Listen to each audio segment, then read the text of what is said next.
بہادر شاہ ظفر ہندوستان کے آخری تاجدار تھے۔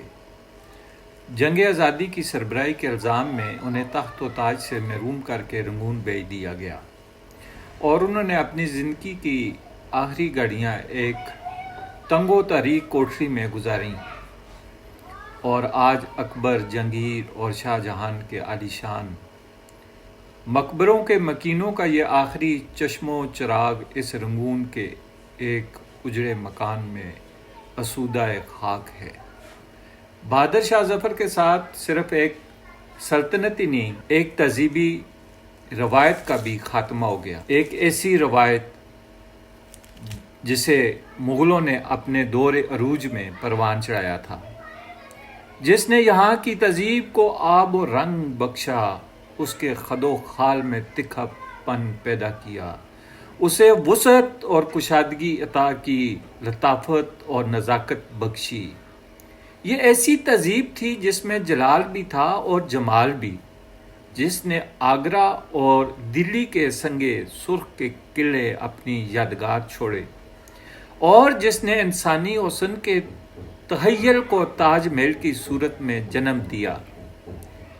1857 کے انقلاب نے اس ملک پر ایک ایسی قوم کو مسلط کیا جو پہلے صرف تجارت اور کاروبار کی نیت سے اس ملک میں داخل ہوئی تھی اور آہستہ آہستہ مختلف تدبیروں سے اس نے پہلے تجارت میں اپنے حریفوں کو ایک ایک کر کے ختم کیا اور اس کے بعد ملکی سیاست اور حکومت پر بھی دورے ڈالے۔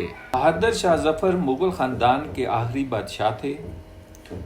انہوں نے اردو، عربی، فارسی زبان کے ساتھ گھڑ سواری، تلوار بازی، تیر اندازی اور بندوق چلانے کی کافی مہارت حاصل کر لی تھی۔ وہ ایک اچھے صوفی درشن کے جانکار، فارسی اور اردو کے ادیب و شاعر تھے۔ جنگ آزادی ہند کا آغاز 1857 میں بنگال سے ہوا۔ ہندوستانی سپاہیوں نے سور اور گائے کی چربی والے کارتوسوں کے استعمال سے انکار کر دیا۔ انگریزی حکومت نے ان سپاہیوں کو غیر مسلح کر کے فوجی ملازمت سے برخاست کر دیا۔ برخاست شدہ سپاہی ملک میں پھیل گئے اور فوجوں کو انگریزوں کے خلاف ابھارنے لگے۔ دو سپاہیوں، منگل پانڈے اور اشوری پانڈے نے انگریزوں پر حملہ کر دیا۔ منگل پانڈے کو گرفتار کر لیا گیا اور اسے سزائے موت دی گئی۔ ایک رجمنٹ کے سپاہی کو 10 سال قید بامشقت کی سزا دی گئی۔ ہندوستانی سپاہیوں نے انگریزی افسروں کو ہلاک کر کے ان قیدیوں کو آزاد کرا لیا اور میرٹھ سے دہلی کی طرف بڑھنے لگے۔ میرٹھ کے سپاہیوں کی دہلی میں آمد سے دہلی کی فوجیں بھی بگڑ گئیں۔ بہادر شاہ ظفر، جس کی بادشاہت کا اعلان باغی سپاہیوں نے کر دیا تھا اور پھر بادشاہ نے اعلان کیا، ہاں میں ہندوستان کا بادشاہ ہوں اور آپ لوگ ہندوستانی فوج کے سپاہی، آج کے بعد ایسٹ انڈیا کمپنی کو کوئی خراج کی رقم نہیں دے گا اور ہم یہ بھی اعلان کرتے ہیں کہ یہ فرنگی ہماری مملکت ہند سے نکل جائیں۔ سپاہیوں کے نام لکھ کر تنخواہیں مقرر کر دی گئیں۔ مغل خزانہ ویسے تو خالی تھا، مگر وطن کی محبت نے مولانا پرتاپ، بادشاہ اکبر، شیوا جی ایک ہونے پر مجبور کر دیا۔ بہادر شاہ کو جنگ آزادی کا سربراہ مقرر کیا گیا اور رقم شاہی خزانے میں جمع کی، جس سے سپاہیوں کو تنخواہیں دی جانے لگی۔ فوج تو مل گئی مگر اچھا سپہ سالار نہ مل سکا۔ چونکہ یہ جنگ مقررہ وقت سے پہلے شروع ہو گئی تھی، اس لیے جھانسی کی رانی تانتیا توپی بہادر شاہ ظفر میں سے کوئی بھی تیار نہ تھا اور غداروں کی بھی کوئی کمی نہ تھی۔ جھانسی کی رانی کو شکست ہو گئی، اس کے بعد وہ مر گئی۔ تانتیا توپی لاپتہ ہو گئے۔ سارا بوجھ ایک لاغر بادشاہ کے سر پر آن پڑا۔ چنانچہ جنگ میں مرزا ابو بکر کو سپہ سالار بنا کر بھیجا گیا، جو بہت اچھا لڑ رہا تھا، مگر غداروں نے اس کو شراب پلا دی، جس کی وجہ سے جنگ میں مغل سلطنت کی فوج ہار گئی۔ اس کے بعد ایک نیا سپہ سالار بہادر شاہ کے پاس آیا اور کہا، آگے سے جنگ میں شروع کرتا ہوں۔ اس نے بہادر شاہ کو دہلی چھوڑنے کی درخواست کی اور کہا کہ دوبارہ حملہ کر کے دہلی فتح کر لیں گے، مگر تقدیر سمجھیں یا مغل بادشاہ کا شہر دہلی سے لگاؤ۔ بادشاہ نے جانے سے انکار کر دیا اور مقبرہ ہمایون میں پناہ لے لی۔ بعد ازاں بادشاہ کے قریبی حکیم حسن اللہ نے غداری کی، انگریزوں کو بادشاہ کا پتہ بتا دیا، جس سے بادشاہ کو میجر وڈسن نے گرفتار کر لیا۔ 1857 کی پہلی جنگ آزادی کے وقت بہادر شاہ ظفر کی عمر 82 سال تھی۔ بادشاہ کی گرفتاری کے بعد میجر وڈسن نے ان کے چاروں شہزادوں مرزا غلام، مرزا خضر سلطان، مرزا ابو بکر اور مرزا عبداللہ کو بھی دھوکے سے گرفتار کر لیا۔ بعد ازاں راستے میں شہزادوں کو کپڑے اتارنے کا حکم دیا۔ شہزادے سمجھے کہ انگریز رسوا کرنا چاہتے ہیں، شہزادوں نے بے بسی میں کپڑے اتار دیے۔ میجر وڈسن نے چاروں صاحبزادوں کو گولیاں مار دیں اور سر کاٹ کر گرم خون چلو سے پی کر ہندوستان کو آزاد کرنے کی چاہ رکھنے والوں سے انگریزوں نے جنگ اور بغاوت کو جاری رکھنے کا انتقام لیا۔ تھال میں سروں کو سجا کر ظفر شاہ کے سامنے تحفے کی شکل میں لائے تھے۔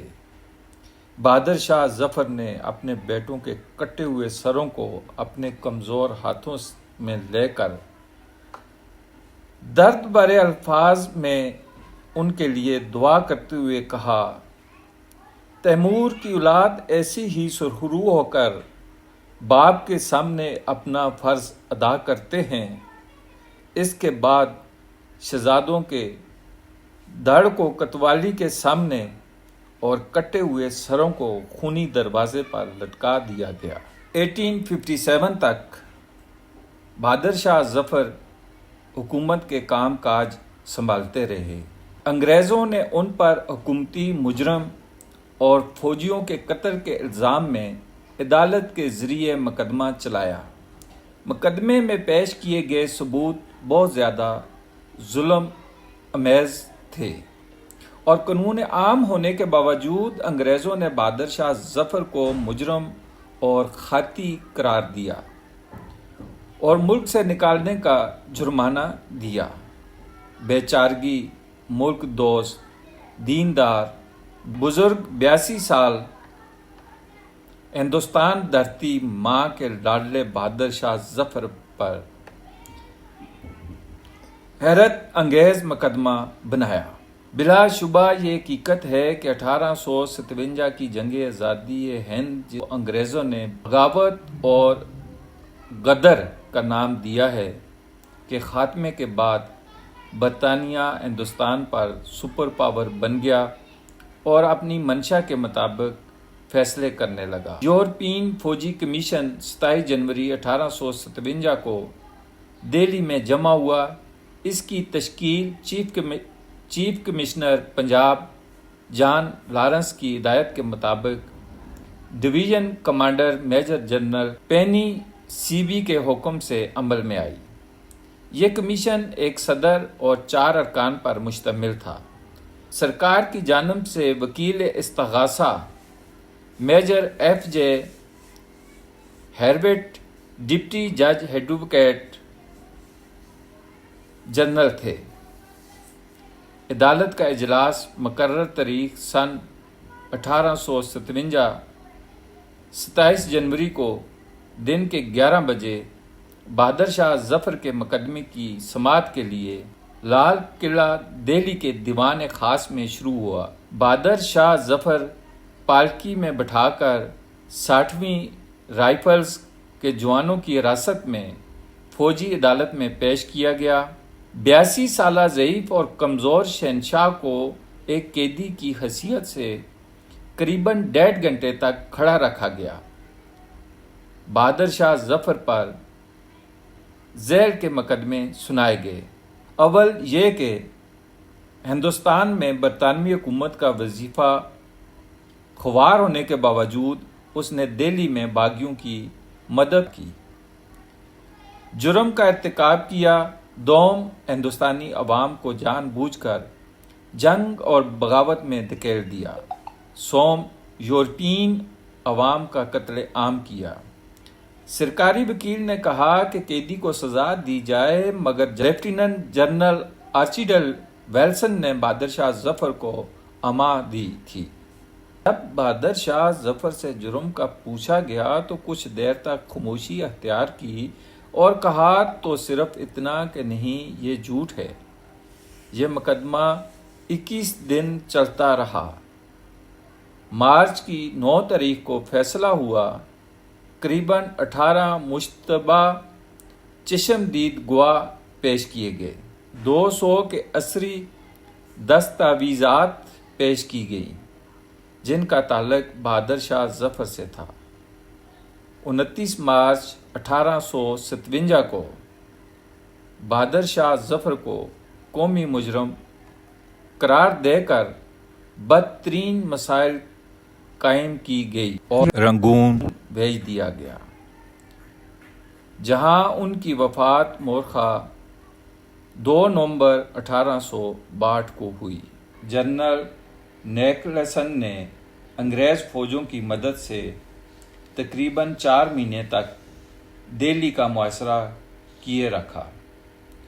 14 ستمبر کو کشمیری دروازہ توڑ دیا گیا۔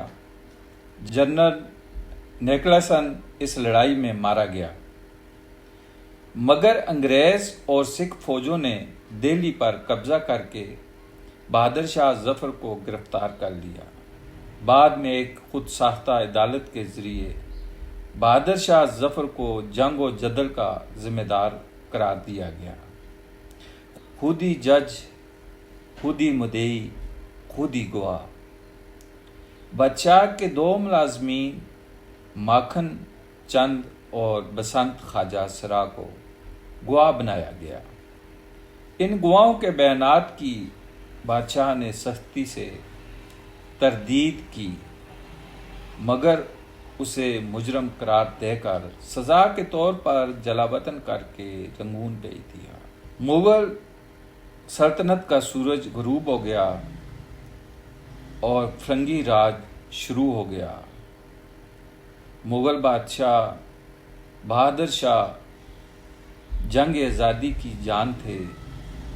ان کے ہوتے ہوئے جنگ آزادی عروج پر تھی، لیکن ان کے قید ہونے کے بعد ماند پڑ گئی۔ پھر بھی جنگ آزادی کی بنیاد رکھنے والا بادشاہ بہادر شاہ ظفر ہی ہے۔ تبھی جا کر 100 سال بعد آزادی ملی۔ اگر بادشاہ مرات لے لیتے تو ہندوستان میں آزادی کا سورج شاید دیر سے طلوع ہوتا۔ اکتوبر 1858 میں انہیں زندگی بھر کے لیے رنگون بھیج دیا گیا۔ اس طرح دیش ایک محب وطن نے ملک سے دور رہ کر بھی ملک کی آزادی کے لیے خود کو قربان کرتے ہوئے اپنے قلم سے آزادی کی لڑائی کو جاری رکھا۔ اس دوران انہوں نے جو غزلیں لکھیں وہ اپنی مہارت اور ترقی کے لیے ہندوستان کی آزادی کے متوالوں کے دلوں میں کشادہ جگہ رکھتی ہیں۔ 1857 کی پہلی جنگ آزادی کے رہبر نے اپنی جان نچھاور کر دی۔